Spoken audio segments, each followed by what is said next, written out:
Hello everyone, this is Hope once more from Pros Before Bros, and let's see, what can I tell you about today? It's Friday, thank God.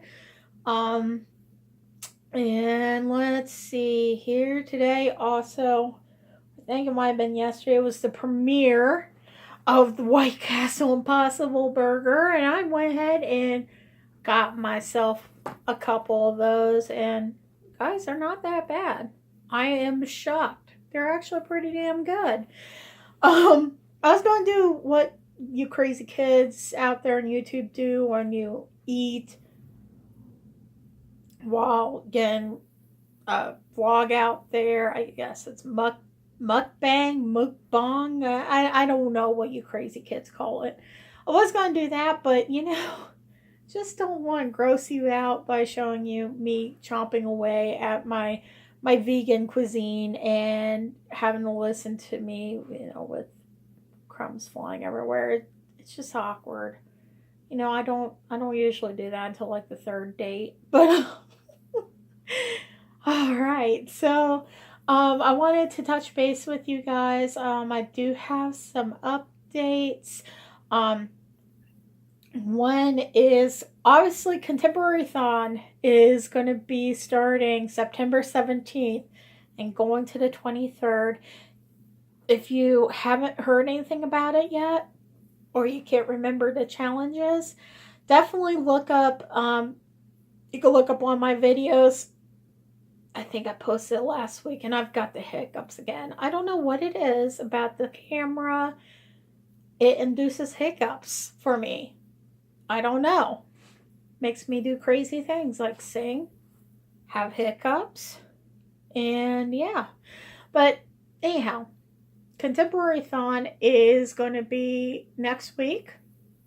So if you haven't heard about it or you can't remember what the challenges are, please feel free to use my last video. I think I posted last Saturday, if I remember correctly. Feel free to utilize that video or just look up the three basic, I don't know what's called, not contributors. I'm going to say spearheads. The three spearheads that started the Contemporaryathon, which is going to be Julie from Pages and Pens, ChelseaDolling, and then we have Natasha from MyReadingisOdd. They basically co-founded that tag or that readathon. So definitely check out their channels as well. I'm probably going to try to tag them down below. That way you guys can go check out their videos. They're just amazing. I love all their stuff that they do. So I don't know what it is about this chair. Every time I sit in this chair, I get a crick in my spine and it drives me nuts. Oh, another thing. So you guys know I have no shame in my game. I wear ShamWows. I sing to you. Today, my fine kids, I am wearing, you won't be able to see it probably, wearing these lovely acne patches because apparently even at 35, I am high-strung like a teenage girl. And I guess it's the irony from reading a lot of YA. I'm going to break out like crazy too. So, yeah, I'm just going to put it out there. No shame. So, let's go ahead and start talking about some books. I did go out for another book haul, but I have good reasons to do the book hauls again. And first ones I'm going to do is just basically books that I picked up on the fly, and I've been kind of holding on to them. I don't know why I haven't been putting them in my, other hauls. I keep forgetting, I guess. But I did pick up The Tattooist of Auschwitz. I actually picked this up a few days ago. And it was one of those things I picked up on the fly. It's by Heather Morris. And evidently it's based off a true story. Essentially, from what I can gather, is the main character, the main gentleman in this, his name is Lael. He's a Jew, and he is sent to a concentration camp somehow in the midst of the registration and all the horrible atrocities that happened, the Nazis decided that he would be resourceful. He'd be a good gain to use inside the camps. And they basically said, you're going to be a tattooist. This is what's going to keep you alive. So he becomes a tattooist. He's the one that is putting the numbers on everybody that enters the camp. And his story is fairly simple. He actually meets a woman during this time, and he's told he has to tattoo her. And the woman is scared to death. And if you guys know about how atrocious those concentration camps are, or were in this sense, I mean, they're still pretty horrifying to this day.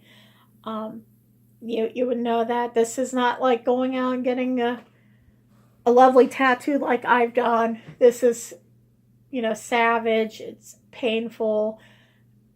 There was probably not any sort of hesitancy taken with the medical procedures and making sure things are clean. It wasn't pleasant. It was bad. But he meets this woman in the process, and he recalls inside the book, he said, I made a point that very day, I'm going to get out here. I'm going to get out here alive. I'm going to make sure she gets out alive, and we're going to get married. I love her. And I was on first sight. So when I read the little excerpt of this, I read it while I was at the Barnes & Noble. I saw it, and I was like, oh, this sounds like it might be interesting. So I went ahead and picked it up, and I'm really excited about reading it. It's going to be difficult. I have a very hard time reading these kind of stories without getting extremely emotional, but I'm definitely interested in giving it a try. So got that. And I also got another book, and I actually ordered this, I think it was like 2 weeks ago.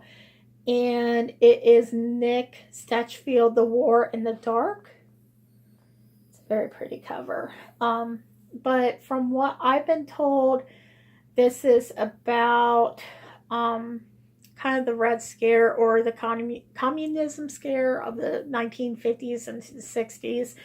This is set in 1963.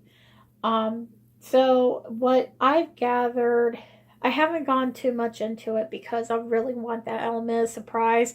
And sometimes when I do these hauls and tell you guys, don't really know much about it, it's not that I don't care. It's just the simple fact is I want to be surprised as I get into it.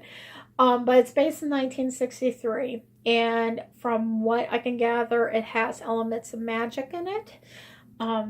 So it's like a retro Harry Potter, evidently, or at least I'm hoping it is. And I'm really excited about that. I love period books like this, and one of my favorite decades is the 1960s. My mom's always said I've been born in the wrong decade. I agree with her immensely on that. So I'm definitely going to take a look into this. I'm really excited about it. Can't wait. And then the next book I actually got today, and I don't know if I'm going to like it or not. It's just one of those things we'll see. It's gotten so much hype in the media because the movie's being released, but I got the book A Simple Favor, and it says by Darcy Bell. I picked it up while I was doing my Target shopping. Oh, Target, you're going to be the death of me, and you give me so many awkward conversations to have with my husband when the bank statements come. But anyways, I want to give this a shot because the concept sounds interesting. They mark it as a thriller. I'm just hoping it's not overhyped. We'll see. And then the next book that I got, again, this was probably 3 weeks ago, actually. I got this through Book Outlet, but you know how Book Outlet takes, unless you want to pay $20 for like fast shipping, it takes its good old time, which I'm okay with for the most part. But I picked up the book Crenshaw, and this is a middle grade book, and it just sounds like the premise is really interesting. So it says that Jackson and his family have fallen on hard times. There's no more money for rent and not much food either. His parents, his little sister, and their dog may have to live in their minivan again. Crenshaw is a cat. He's large, he's outspoken, and he's imaginary.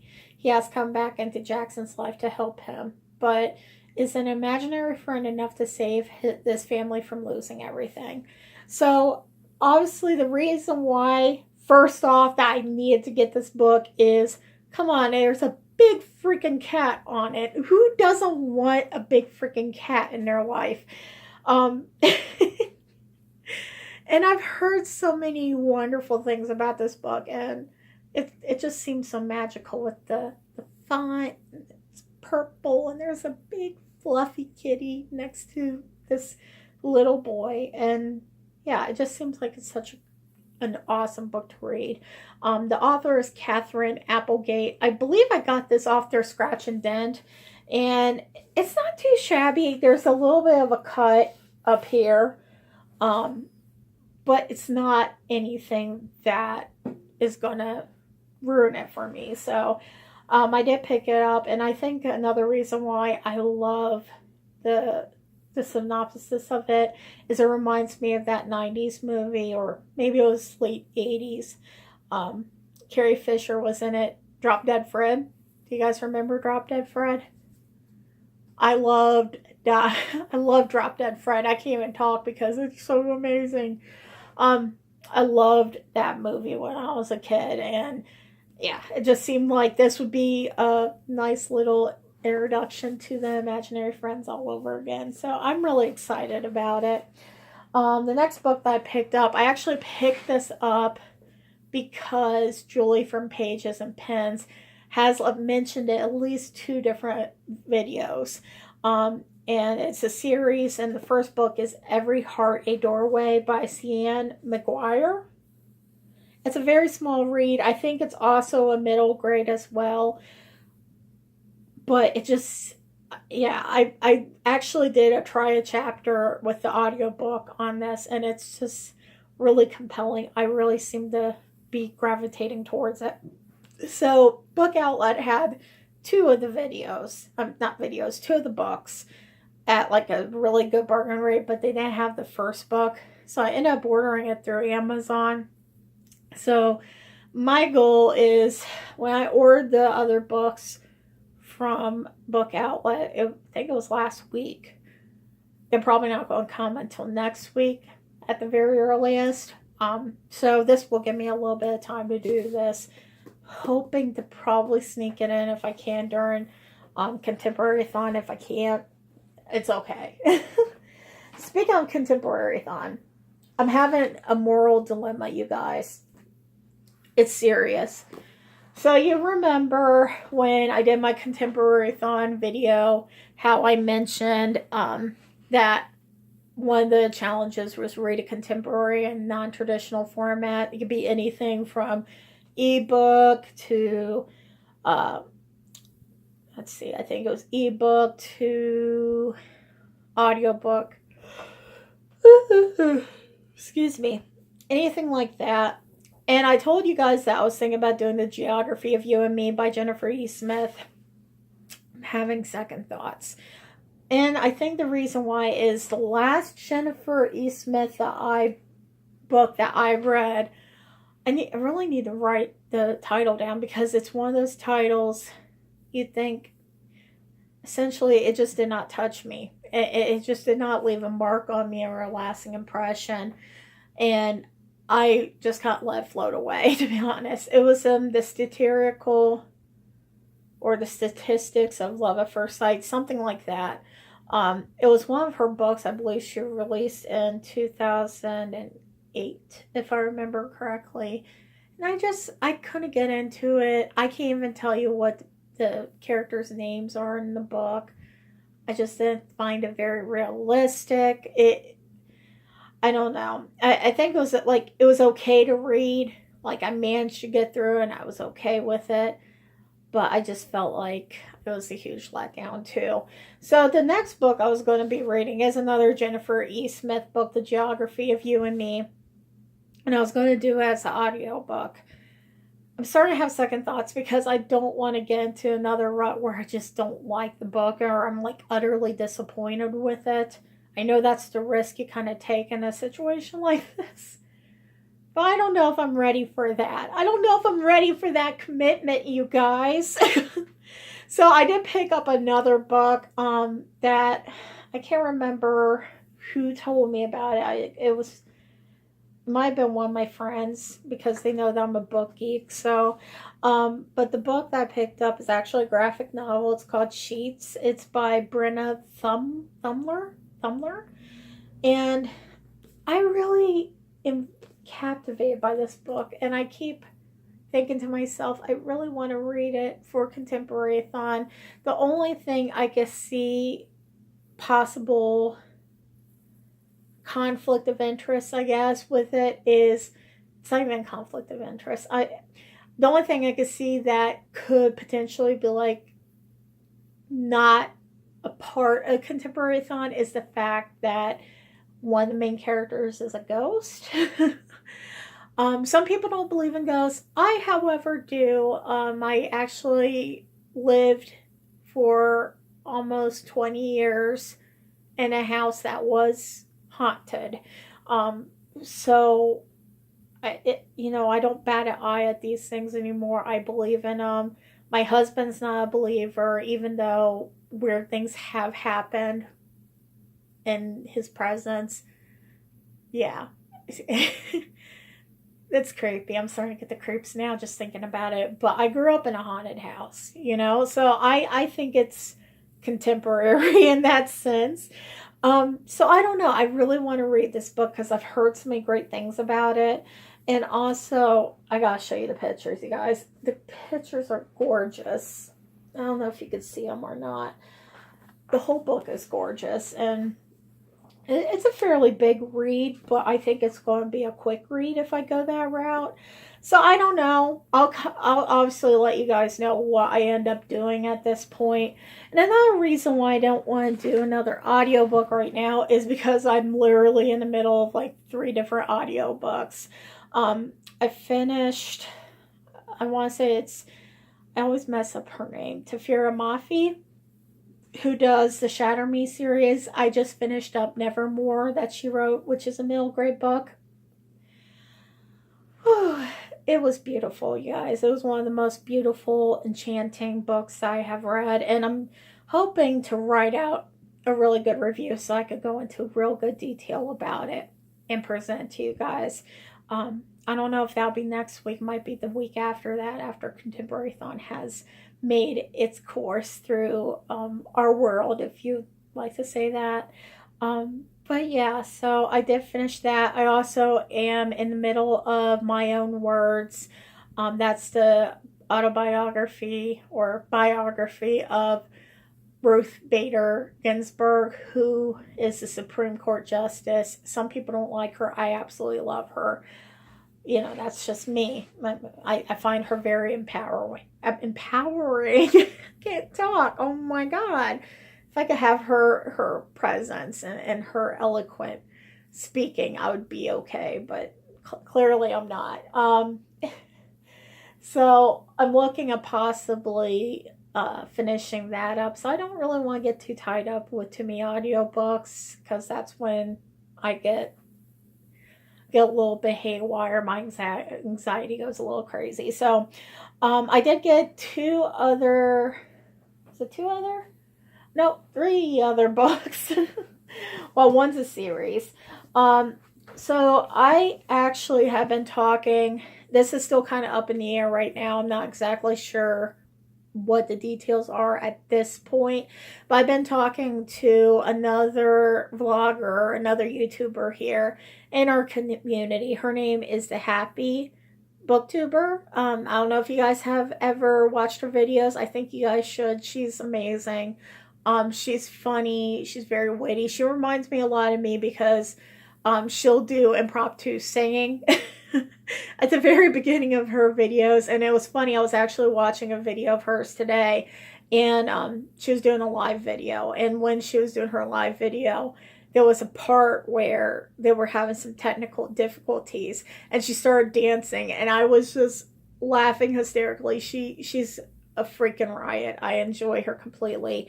But we're talking about collaborating and doing a co-host series. I believe it's going to be 6 co-hosts altogether, if I remember correctly, for the next few months.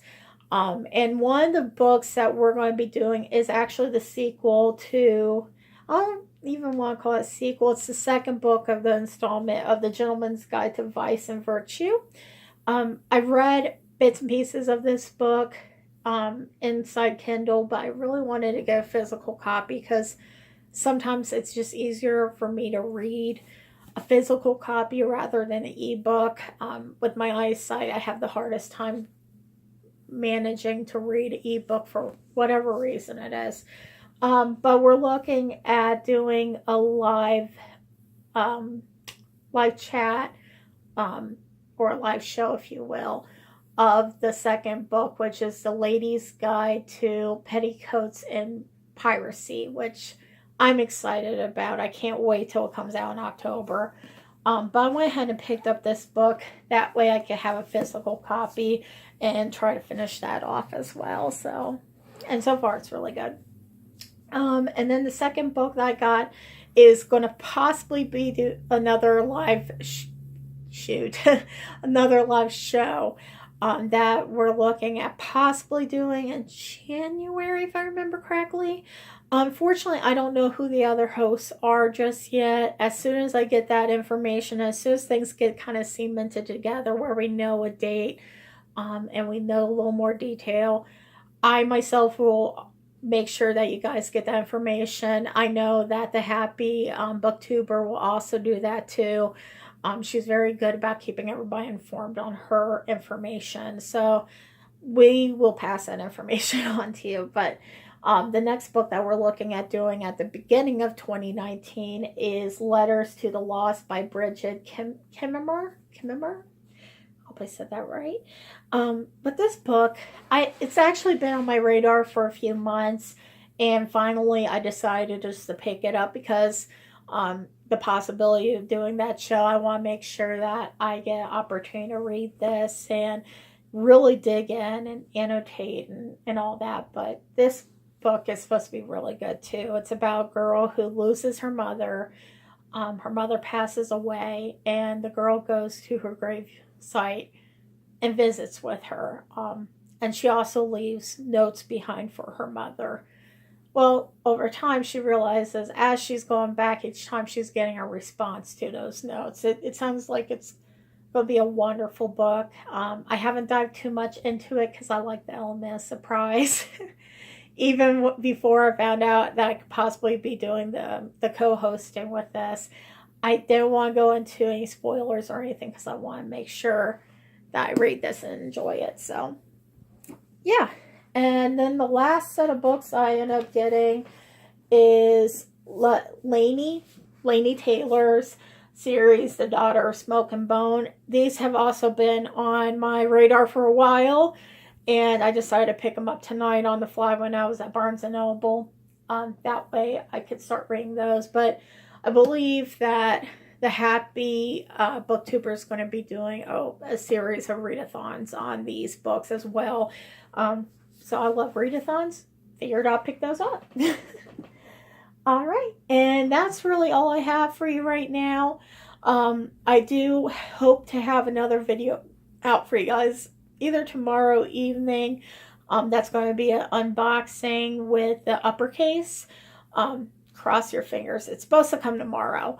In addition, I'm hoping to get another video out either tomorrow night or Sunday with my final review on The Summer of Salt. So for you guys, I absolutely love it. So I can't imagine me doing anything less than 5 stars on it. But I want to give you a detailed review of that. And so, yeah, I'm going to go ahead and just end it at that. Thank you so much for tuning in once more. And I look forward to seeing you guys again soon. Bye.